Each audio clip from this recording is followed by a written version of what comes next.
Cooking with me, nerdy. Hey guys, so today I have decided to make something I've never made before, which is meatballs from scratch.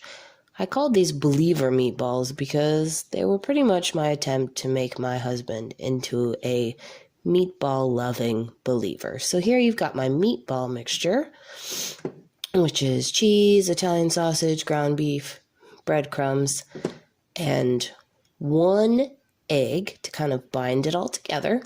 As I was taking the picture of the meatball mixture, I forgot my egg.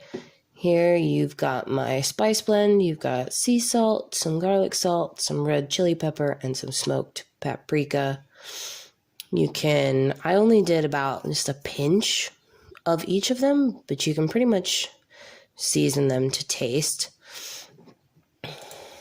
And then you can see in the next picture, this is the mixture for my sauce. We've got garlic, onions, mushrooms, 3 different cans. We've got 1 can of tomato sauce, 1 large can of crushed tomatoes, and 1 can of fire roasted tomatoes.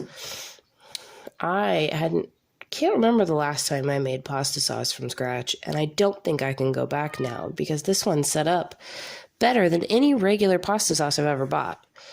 Here you can see all of the garlic that I chopped for this recipe. It came out to about 4 or 5 cloves of garlic after I finally got the decent ones off of the hunk. And then, so here we've got the can of tomato sauce, our half an onion, our 5 or 6 mushrooms. You want to put that in there and get that started simmering, because you want to let the sauce kind of cook together for as long as possible. Gets the most flavor out of it that way. And then once you've kind of got that sitting, you want to start your meat mixture. So you put your egg, your breadcrumb, your cheese, both meats into a bowl, just any bowl big enough to hold your spectacular magical meat mixture. And you want to mix it with your hands. I used my hands. You can use a spoon, I guess, till it kind of all comes together nicely and you don't see any big clumps of breadcrumb, because you don't want to cook just solid breadcrumb. It leaves a crust on the outside of your meatball that you don't really want. Now, pro tip, don't do like me and cook your sauce in a small pot. You want to cook it all in a big pot so you don't have what I have here in this bowl, which was my leftover meat mixture. Now here you've got all of the meatballs that I ended up making, minus about 3 or 4 of them.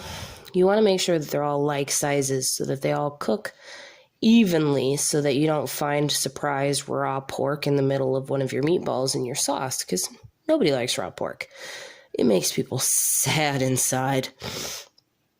And then after you've got them all rolled up, you want to do a tester meatball to make sure that you like your spice combination and your meat tastes good, and you can kind of get an idea of how they're going to cook in your pan, because I was unprepared for not only how this brand new pan was going to cook these meatballs, but how to actually cook a meatball on the outside, because I had never done it before.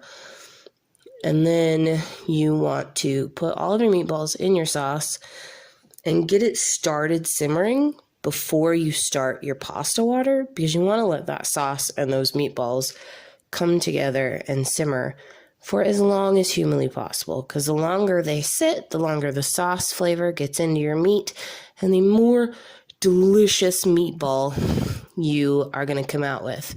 Here's a picture of my not so boiling pasta water, because I can never wait till it comes to a full boil, and then so I end up always boiling my pasta longer than it says because I'm impatient. So I boiled for about 15 minutes.